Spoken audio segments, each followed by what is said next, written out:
변전소 견학, 765 쪽 견학했던 것들인데, 765 쪽 변전소에 가서 보시면 이런 그 보호계정기가 있습니다. 아날로그 보호계정기가. 345 샵2 MTR, 메인 TR 프로텍션을 이렇게 하고 있다는 얘기죠. 여기 지휘 계정이 있고, 아날로그 유도 원판형이 있고, 요즘 디지털로 바뀌어가지고, 이런 부분 사용하지는 않고요. 아날로그 계정기 같은 경우, 이런 거 지금 87, 비율차동 계정기 같은 경우, 요 1차 측하고 2차 측하고 탭을 조정하기 위한 이런 부분이 있다 정도 한번 보고 계시면 될 것 같고요. 이제 요건 이제 주보를 하기 위해서, 송전선로 보호 방식을 하기 위한 이제 거리 계정기에 대한 보호 방식들이 나와 있습니다. 여기 보시면 여기 거리 계정기에 대한 그 그림들 나와 있죠, 요거. 그거에 대해서 이제 보호를 하기 위해서 이렇게 돼 있습니다. 하나는 PCM, 위에는 PCM이고 밑에는 거리 계정시. 이건 87이라고 돼 있죠. 그래서 이게 87L이 되는 거고, 여기 21이라고 돼 있죠. 이게 거리 계정입니다. 얘를 주보로 쓰고 얘를 후비보로 쓰는 게, 여기 후비보라고 써져 있죠. 후비보 21, 주보 87. 얘에 대한 어떤 문제점이 많다. 그 문제점에 대한 키워드가 뭐였죠? 거리 계정기의 문제점. 아분가전 직종 다타. 아크 정향에 대한 영향, 직류분해에 대한 오버리치, 가까운 지점 고장 시에 뭐 오동작, 전압상실지 부동작, 직류분해 아분 가전, 뭐 분류 효과 아까 직류분해에 대한 부분, 동기탈출식 응동, 다상사고식 응동, 뭐 타상사고식 응동 해가지고 언더리치, 오버리치에 대한 내용들을 추가적으로 더 써주시면 된다고요. 이번 시험 문제 나왔습니다. 25점짜리. 그런 걸 쓰는 겁니다. 여기에 있는 이 그림을 그려주시고, 이런 그 실제로 적용되고 있는 이 그림을 그려주시고, 단거리, 중거리, 장거리별로 어떤 그 방식들을 사용하는지 그런 내용을 적어주시는 겁니다. 근데 이런 것들을 한번 보고 나면은 이런 유형의 문제가 이래서 나왔구나라는 걸 여러분들 이해하기 쉽다는 얘기다. 브레이크 페일리어서 이게 BF입니다. 50BF라고 되는데 이런 것들은 넘어가고요. 요거는 이제 지메스의 BF고, 요건 아날로그형 BF고요. 지메스 계정기들은 이렇게 돼 있고, 경보 계정기, 디지털 계정기는 이렇게 나와 있습니다, 지금. 요거는 이제 디시스, 대연전자 거, 옛날 정정 타입이고요. 아직까지도 한전에서 이런 타입들 많이 설치가 되어 있습니다. 예. 변전소에 가보시면. 아날로그 유도 원판형 계정기가 지금 경보 거 나와 있고요. 이건 이제 스카다 시스템에서 보고 있는 화면들이고요. 이 변압기에 대한 화면들이고요. 이 변압기에 대한 팩츠. 이렇게 나왔죠? 유연성용용 팩츠용 내철형 변압기. 요건 외철형 변압기. 외철형하고 내철형이 뭐가 틀릴까요? 철심이 외부에 있느냐 내부에 있느냐 그겁니다. 구조에 따라서 틀려지는 겁니다. 이런 것들도 변압기에 대한 자료들 보시다 보면 변압기가 어떻게 되는지, 적층형인지 건철형인지 이런 것들도 나와 있습니다. 근데 그런 것까지는 여러분들이 아실 필요는 없다는 얘기예요. 원리를 이해할 땐 필요하지만은 시험을 보고 답안지를 쓸 땐 필요 없습니다.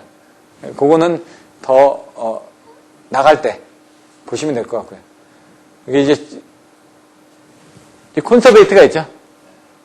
콘서베이트가 뭔지 이제 뭐 여기 보시면은 부홀줄 릴레이라든가 이런 것들도 사진 찍어놓은 것들이 있으니까 나중에 이제 뭐 변압기 보호 장치 하게 되면은 기계적인 보호 장치, 정기적인 보호 장치로 나눠집니다. 비계적인 보호 장치를 할 때는 제가 키워드가 부충 방유건이라고 얘기를 했습니다. 부홀줄 릴레이, 충격 압력 계정기, 그다음에 방압판, 그다음에 유면 온도계, 건선 온도계. 그런 키워드를 가지고 쓰라고 얘기를 하는 게, 왜냐면 대부분의 답안지가 그런 순서대로 답안지를 다 쓰고 있습니다. 그렇기 때문에 그런 식으로 키워드를 외워주셔야지만 답안지를 쓰더라도 다른 사람하고 답안지, 왜냐면 채점자들이 시험에 합격할 때 썼던 자기가 외웠던 그런 형식하고 비슷한 게 나와야지 채점자가 봤을 때 이 사람이 어느 정도 썼는지 빨리 알아들을 수가 있다는 얘기입니다. 그리고 그 사람들이 알기 좋은 그림을 그려주셔야 된다는 얘기죠. 자, 요거는 이제 이건 양주 변전소 저기 같은데, 요건 23kV 쪽에 대한 저기였던 것 같은데, 제가 이거는 한번 확인해 봐야 될 것 같습니다. 인버터. 스테이트컴이 설치가 되어 있었거든요. 여기 미군 변전소 가서 찍었던 그거네요. 미군 변전소에서 찍었던 것들. 여기는, 그거에 대한 설명들을 이렇게 사진을 찍어서 놔뒀습니다. 팩치가 뭐냐? 유연성전 시스템. 그럼 딱 나와야 되는 게, 반도체 기술을 이용하여 송전선로의 전기효율과 전압을 자유롭게 제어하는 시스템. 이런 키워드가 나와줘야 된다는 얘기죠. 그리고 기존 전력 수송 설비의 효율을 극대화하는 대용량 전력 수송 기술, 뭐 전기 품질을 향상하고 이런 식으로.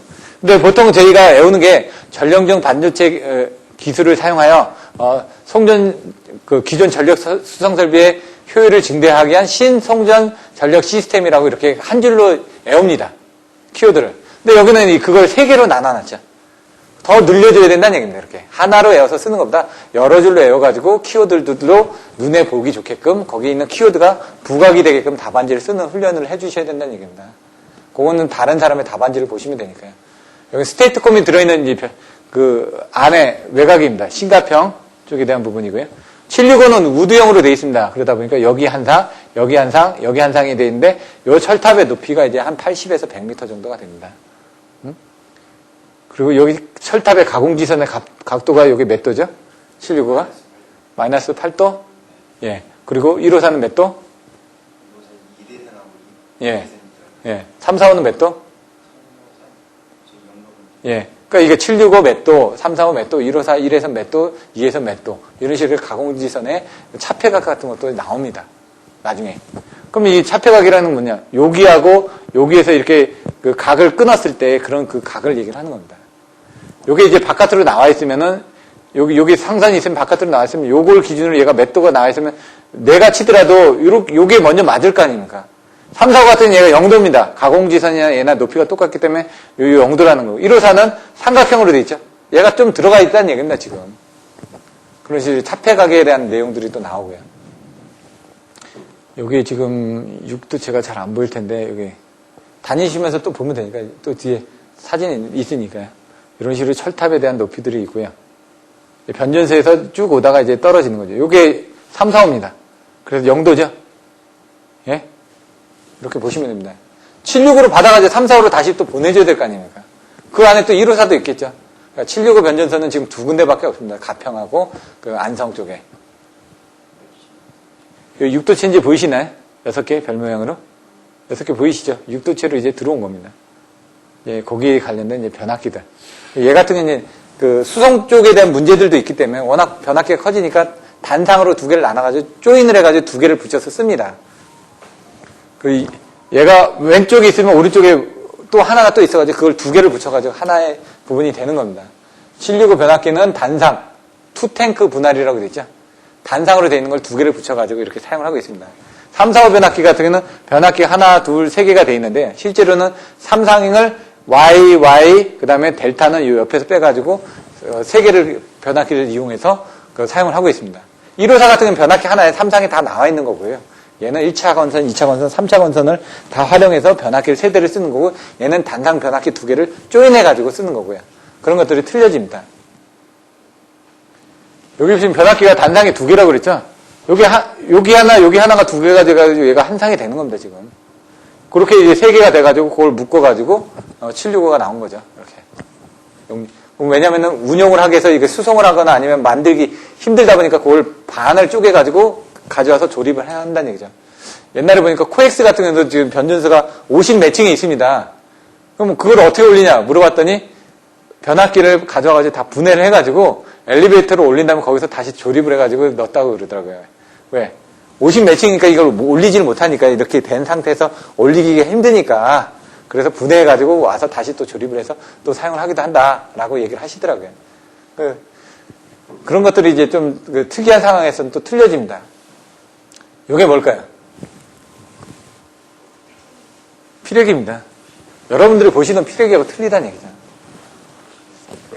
765 피레기는 피레기 이제 스위치들 보면 동작 부분이 나오죠. 여러분은 키만큼 되죠. 이 정도. 대충 여러분 키 정도로 생각하시면 됩니다. 그러면 둘레가 어느 정도 되시는지는 생각하실 수 있겠죠. 이제 전압이 얼마라고요? 800. 154에 대한 GIS 전격 전압은 얼마라고요? 170kV. 345에 대한 전격 전압은 362kV. 76에 대한 전격 전압은 800kV. 그래서 여러분들이 나중에 얘기를 하실 때는 전격 전압을 얘기를 해주셔야죠. 154라고 안 씁니다. 170kV GIS라고 쓴다는 얘기죠. 전격 전압. 왜? 걔가 거기까지 견딜 수 있게끔 제작이 돼 있으니까. 근데 낮추다 보면 얘가 아까 얘기했던 기준 전압, 공칭 전압은 되겠죠. 공칭 전압. 얘기한. 공칭 전압은 154kV입니다. 성간 전압은.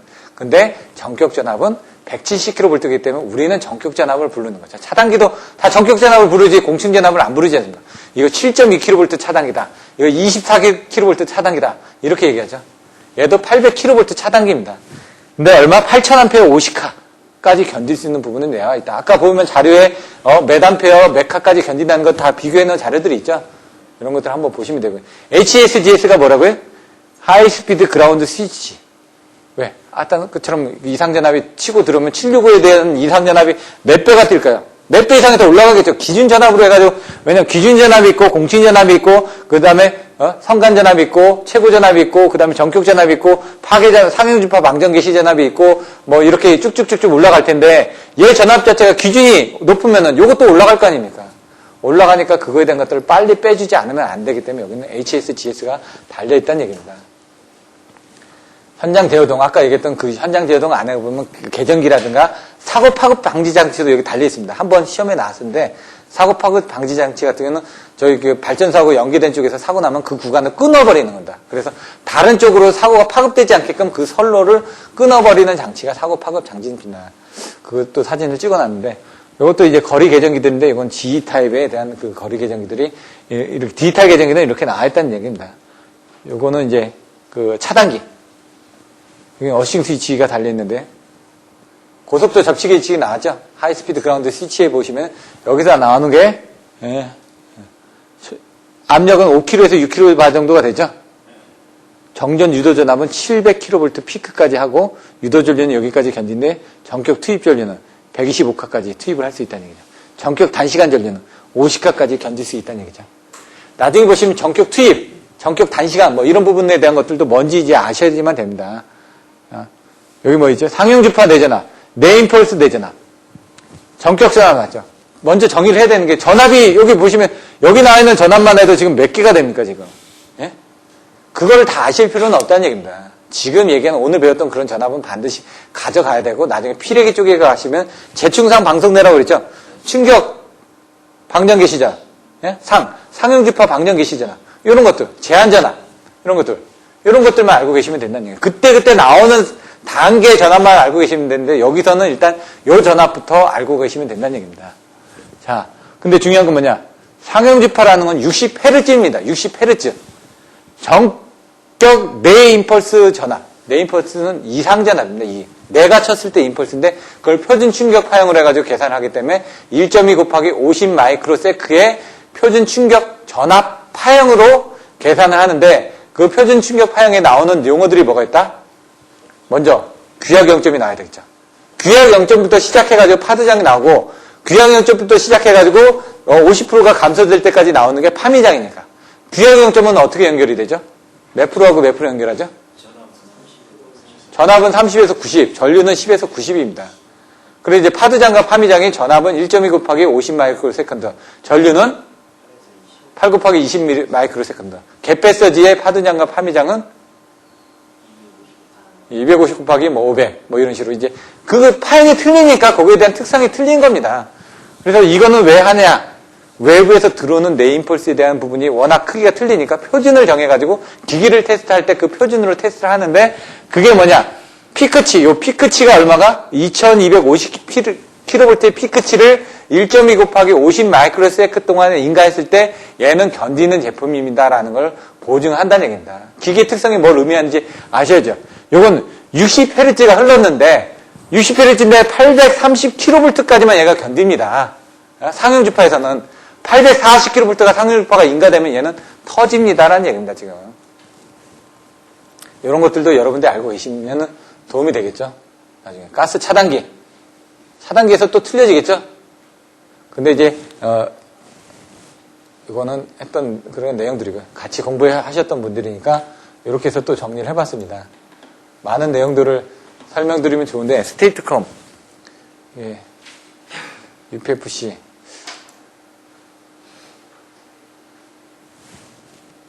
미금에서 발전소 때 이것도 제가 휴가 내고 그냥 아는 사람들이 그 발표한다고 그래서 그냥 몰래 가서 듣는 겁니다. 아는 사람이 있으니까 팩츠 어떻게 하는지 나와 있는데 어렵죠. 병렬도 있고 직렬도 있고 직병렬도 있고 그 다음에 어떻게 되는지 이런 그림들 나와 있고 나중에 이제 백투백으로 해가지고 여기 B2B 나왔죠. 백투백으로 이제 연결해줘야 된다는 얘기고 이런 식으로 연결했다가 왔다 갔다 한다. 이런 것들을 여러분들이 다 아실 필요는 없으니까 요게 이제 나중에 팩츠에서 이제 소자들 내용들이 나올 겁니다. 그러면 팩츠에서 SBC, TCS, 스테이트컴, UPFC 이런 내용들이 이제 나중에 설명드릴 텐데 이건 기본서에는 안 나와 있는 자료들입니다. 연구반에 있는 자료들인데 이런 것들은 나중에 설명을 드릴 테니까 보시면 됩니다. 스테이트콤이 제어가 어떻게 됐는지, 팩치를 어떻게 제어를 했고, 어떤 원리로 해가지고 설치가 됐는지, 이거는 한번 사진 정도만 보시면 될 것 같은데, 강진의 이제 UPFC 같은 경우는 이것저것 다 할 수 있는 거거든요. V, X, 델타 값을 다 제어할 수 있는 부분입니다. 보시면은 이렇게 설비들 있죠. 예? 여기 아까 그 얘기했던 사이리터 소자들입니다. 예? 여기 밖에서 이제 냉각 쪽으로 뭔가 보내주기는 펌프 설비들이 필요하겠죠. 냉각을 하기 위한 거. 순행으로 할 수도 있고 아니면 그 액체를 넣어가지고 다른 액체로 냉각을 할 수도 있다는 얘기죠. 이런 것들이 이제 필터들, 아까 고주파 필터들이 들어있는 그런 부분들이고요. UPFC는 이런 식으로 해가지고 제어를 할 수가 있다라고 되어 있습니다. 나머지 것들은 뭐 이론들이니까 스테이트콤은 아까처럼 어떻게 시스템이 구성되어 있는지 그런 것들. 주변 악기 뭐 여기 인버터가 들어갑니다. 얘는 인버터가. 그래서 인버터가 들어가서 어떻게 제어를 하는지 그런 내용들이 나와 있습니다. 어떻게 현장에서 설치를 했고 어떻게 제작이 됐는지 이런 내용들이 나와 있습니다. 향후에 어떻게 하고 이런 내용들이 나와 있는데 이런 거는 그냥 여러분들이 아실 필요는 없을 것 같습니다. 자료들은 많이 가지고 있는데 그 자료들을 다 이해하는 데는 너무 많이 시간이 들어가니까요. 이런 것들은 UPFC 또 다른 식으로 이제 또 설명을 해놨습니다. 팩츠. 아까 나왔던 그런 자료들이 다 똑같이 나와 있죠. 근데 좀 다른 식으로 이제 내용이 나와 있다 보니까 이렇게 개념도 이런 것들에 대한 것 중에서 여러분들이 쓸만한 것만 갖다 쓰셔야 되는데 이번에 나왔던 SSR 같은 것들 제동을 할 때 이런 스테이트콤이 쓴다. TCSC가 사용이 된다. 그 TCSC에 대한 것들이 SSR의 대책으로 나왔습니다. 그러면 이런 것들도 이제 내용을 알고 계셔야 되는 거죠. 이런 설비들에 대해서는 나중에 시간이 되면 또 다시 설명을 드릴 겁니다. 왜냐면 좀 내용이 어렵다 보니까 HVDC를 알고 좀 어느 정도 이제 내용을 아는 상태에서 팩트로 들어가야지만 여러분들이 이해가 쉽기 때문에 아, 이런 것도 있구나라는 정도에서 보시면 될 것 같고요. 또 다른 겁니다. 다른 데서 만들었던 다른 식으로 팩치가 있다. 예? 그러면 이제 팩치에 대한 그림을 보시면 이제 그 가공성전선하고 지중선으로 단산도로 그림을 그려 놓습니다. 근데 요거는 지금 약간 입체적으로 그림을 그린 거죠.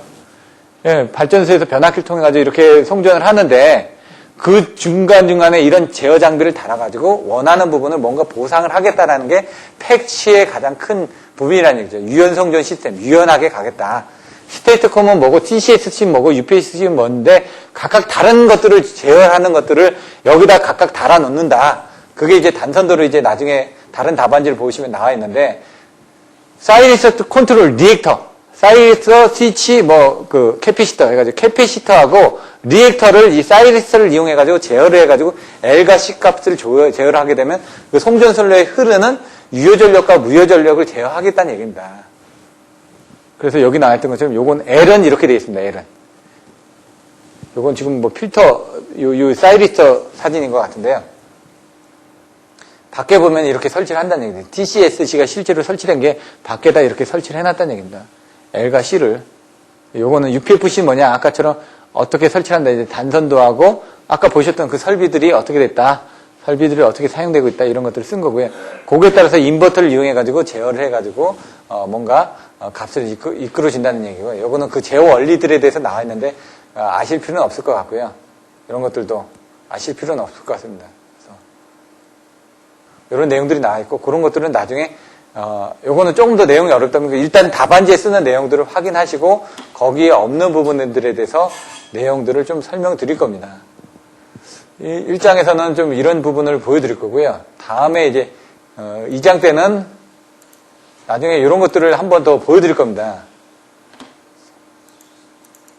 이제 철탑에 대한 영향이 어떻게 되는지 해가지고 다음 시간에 보여드리는 거는 이런 식으로 폭우가 오거나 바람에 대해서 어떤 문제점이 생기는지 이런 것들 버드케이지 같은 거 생기는 부분들은 어떻게 생기는지 예? 낙뢰가 되거나 문제가 생겼을 때 에다가 지금 소선이 됐죠. 그런 것들 섬낙되는 부분들 이런 것들은 다 필요는 없고요. 빙설, 착설 같은 현상들 이렇게 보여지고요. 이런 것들을 전선의 슬리트 점프 같은 건 다음 장에서 배우게 됩니다. 2장에서 그런 것들이 어떻게 일어나는지 예? 이런 것들도 있죠. 네. 이런 사진들을 보고 여러분들이 내용들을 예? 여기 보시면 엘로게이션? 발음이 좀 이상한데, 이런 것들도 전선의 늘어짐 같은 것도 여러분들이 답안지에 안 써져 있는데 나중에 이런 것들도 써주시면 좋다는 얘기죠. 갤러핑 같은 경우는 그 빙설이 날개와 같이 작용하는 겁니다. 빙설이. 나중에. 갤러핑 현상 발생 상황 같은 것들 동영상들도 있고요. 고장을 어떻게, 상간 스페이스 같은 경우, 이런 것들을 보고 한번 설명을 드릴 겁니다. 그 장에서 그걸 이해하는데, 왜냐면 전선의 진동과 방지 대책이 나오는데, 전선의 진동하는 부분이 어떤 것들이 있냐? 그럼 전선의 진동이 지금, 그 칼만 아류해가지고 전선이 진동돼서 올라간다고 하는데, 어떤 진동들이 있는지 그걸 보여주는 거죠. 뭐, 서브스탄 진동이 있고, 그 다음에 슬리트 점프가 있고, 뭐, 여러 가지 진동적인 내용들이 나옵니다. 지금 다음 장에 배우는 건 전선의 구조, 재질, 조합에 따라서 틀려지죠? 그럼 구조, 재질, 조합이 어떻게 되는지 이런 것들을 보는 겁니다. 여기 구조를 보시죠? 다음 장에 설명드릴 건데, 나중에 이거 설명드릴 겁니다. 그래서 사진들이 있고, 이런 자료 중에서 필요한 것들은 아까 480스퀘어 쓴다고 그랬죠? 이제 태풍도 이름을 붙이듯이 얘네들도 이름을 붙입니다. 태풍은 어떻게 되죠? 각각의 나라에서 붙입니다. 예? 그래서 지금 그 각각의 나라에서 10개씩 선정한 것도 붙이고 그냥 순서대로 해가지고 발생한 순서대로 그 이름을 붙이는 겁니다. 여기도 마찬가지로 그런 식으로 이름을 붙이는 게 있는데 뜸부기, 홍관접, 그 480R, 480C가 있는데 그게 차이가 뭐냐? 그러면은 480스캔 똑같습니다. 알루미늄 면적은. 근데 스틸의 면적이 차이가 납니다. 스틸의 면적이 33이고 60이죠. 그러면 걔가 뭔가 더 튼튼하겠죠. 뭐가 튼튼한지를 이제 비교를 하는 겁니다. 지금. 그런 것들도 이제 연구반 교재의 내용이 나왔다니까 보시면 되고요. 구조는 어떻게 되냐? 단선, 연선, 그 다음에 싱글 레이어, 투 레이어, 쓰리 레이어 해가지고 이런 것들, 전선의 특징, 이렇게 어떻게 이제 포설을 해야 되는지, 긴 선과 뭐 연선을 어떻게 해야 되는지 그런 내용들도 나와 있습니다. 연선 공사 같은 거 어떻게 되고 이런 내용들이 나와 있으니까 그런 것들은 참고적으로만 여러분들이 이때 내용을 보시면 될 것 같습니다. 그래서 이때 한 번 더 간단하게 설명을 드릴 거고요. 그래서 그 장의 내용을 이해하는 데 필요한 것들은 그 장에서 간단하게 설명을 드릴 겁니다. 사진이나. 필요하면은 발송배전 사진이다 그러면 1장 송배전 계통의 구성. 이제 끝나고 나서 보면은 이제 좀 더 이해가 되겠죠. 얘가 뭔가 느리네. 769 변압기 단상 2분한이라고 돼 있죠. 이렇게 3, 4 변압기 상불령이라고 돼 있죠. 그럼 요거 하나, 옆에 하나, 옆에 하나 한 다음에 여기가 1차 측, 그 다음에 여기가 2차 측, 그 다음에 3차 측은 옆에 이렇게 나와 있습니다. 그 1차 측을 코먼 해가지고 Y로 나오고 2차 측은 코먼 해가지고 Y로 나오고 3차 측은 요 두 개 나오는 걸 옆에 변압기하고 연결하고 옆에 변압기하고 연결해서 쭉 다시 돌아오면 델타가 되겠죠. 그렇게 연결을 하는 겁니다.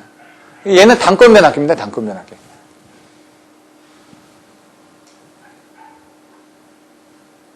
자, 765 변압기하고 345 변압기는 어떻게 제작이 되느냐. 건선들이, 철신들이 이런 것들도 나왔죠. 고압 건선이 이제 전류가 작으니까 그럴 거라고 생각했던 고압이다 보니까 어떤 절연 대력이 커져야 되겠죠. 그래서 바깥에 고압이 건선이 배열이 되는 겁니다. 근데 경우에 따라서 이걸 2단적제 해가지고 위아래로 해가지고 따로따로 3건선 변압기 같은 경우는 건선이 3개가 있는 게 아니라 이런 식으로 돼 있고요. 이렇게 식으로 돼 있고 여기 1차 건선은 여기 있는데 2차 건선은 위에 3차 건선은 밑에 이렇게 안에다 넣어 놓습니다. 그러면 위아래로 2차 건선, 3차 건선 이렇게 제작하기도 합니다. 건선은 3개를 아니면 1차, 2차, 3차 이런 식으로 이제 3개를 넣을 수도 있고요. 상황에 따라서 위아래로 분류를 할 수도 있습니다. 그거는. 그럼 변압기 제조 방식에 따라서 틀린 거니까요. 765 가공선전설로 이런 식으로 해가지고 3레이어 이상에 대한 그 케이블이 6도체로 돼 있죠. 이번에 나온 조가식 점퍼 장치. 여기 시험에 나왔죠. 예? 그 어떤 식으로 이제 그 건선을 배치하고 회로하는지 MI 케이블 나왔었던 거고요. 이런 것들을 이제 1장에서 될 만한 것들을 사진으로 넣어놨고요. 이제 2장에서 될 만한 것들은 가공 송전선로니까 다음 장에 배우겠지만 154 송전선로입니다. 여기 에다가 세워 보시면 한 9개에서 11개 되어 있습니다. 초호환 이렇게 나와있죠. 여기 점퍼를 해놓고 여기 지금 저기 아머로드는 요 끝에 이렇게 붓겨져 있는 부분이 아머로드인데 이게 보시기가 힘들 거고 댐퍼가 또 나올 겁니다. 여기 스톡 브리지 댐퍼 보이시나요? 이렇게 방망이 2개 같은 거 양쪽에 마이크 같은 거 달려있는 거 여기서 뭐 3분의 2 그 다음에 A 지점 해가지고 달려있다고 그랬죠. A가 있고 요게 이제 아머로드가 되어 있는 거죠. 이렇게 치부하는 부분 전선하고 전선의 부분 치고하는 게 아머로드 부분이고, 요거는 스톡브리지 댐퍼죠. 그래서 스톡브리지 댐퍼 등을 이용해서 전선의 진동 현상을 방지한다. 그래서 2개나 1개 정도가 달려 있습니다. 토셔널 댐퍼 같은 경우는 국내선 제가 못 봤고 중국에 가서 제가 본 적은 있었고요. 그런 내용들이 나와 있고, 요거 애자 같은 경우 한번 세볼까요? 하나, 둘, 셋, 넷, 다, 여, 일곱, 여덟, 아홉, 열, 열하나, 열둘, 열세, 열네, 열다, 열여섯 개. 뭐 그 정도 되는 것 같네. 4도체. 154는 복도체, 345는 4도체, 765는 6도체. 이렇게 나오죠. 그래서 여기서 보시면은 요것도 지금 하나, 둘, 셋 해가지고 다 들어가고 나가고 하죠. 이게 뭐라고요? 옵셋. 가공선로의 옵셋. 이제 지중선로의 옵셋 해가지고 2장에서 가공선로의 옵셋이 나올 거고요. 3장에서 지중선로의 옵셋이 나올 겁니다. 그럼 옵셋에 대해서 설명하라. 그러면 가공선로하고 지중선로를 같이 설명하면서 얘기를 하는 겁니다. 왜? 옵셋은 뭐죠? 전선이 탈락돼서 올라갔을 때 충격을 방지하기 위해서 떨어뜨려지는 겁니다. 약간씩. 그래서 지금 지그재그로 돼 있죠. 서로 충격을 받지 말라고. 치어 오르더라도 바로 닿지 않게끔 약간의 절연적인 거리를 놔두는 겁니다. 여기에 지금 154, 345, 765에 대한 철탑하고 거기에 대한 내량들을 뭐 이렇게 몇 배가 올라간다. 여기 돼 있죠. 송전량 몇 배? 여기 나와있죠. 154하고 66은 얼마? 154하고 5.3배. 얘는 4.7배네. 이런 식으로. 두껍전소 같은 거. ACSR이 어떻게 되는지. 그런 것도. 안에 보시면은 요것도 S하고 Z를 가지고 이쪽으로 가고 이쪽으로 가고 이쪽으로 갑니다. 아까 보시면은 그냥 똑같은 방향으로 꼬는 게 아닙니다. 똑같은 방향으로 오면 얘가 풀립니다. 그래서 똑같은 방향을 안 꼬고 그래서 얘 S 방향, 뭐 Z 방향 이렇게 Z 방향 해가지고 이런 식으로 이제 나와 있습니다. 꼬임에 따라서. 근데 그런 것까지 아실 필요는 없고요. 이게 지금 OPGW. OPGW가 뭐라고요? 가운데 광 케이블이 들어갔다는 얘기입니다. 그래서 이제 철탑의 가공지선으로 사용을 합니다. 이건 전선을 공급하기 위한, 전류를 공급하기 위한 부분이 아니라 내로서 차폐하기 위한 가공지선으로 매니에다 까는데 그 안에 이 옵티멀 케이블을 통해 가지고 통신도 하면서 차폐도 한다 이거죠. 이렇게 이제 2장 부분을 나중에 또 설명을 드릴 겁니다.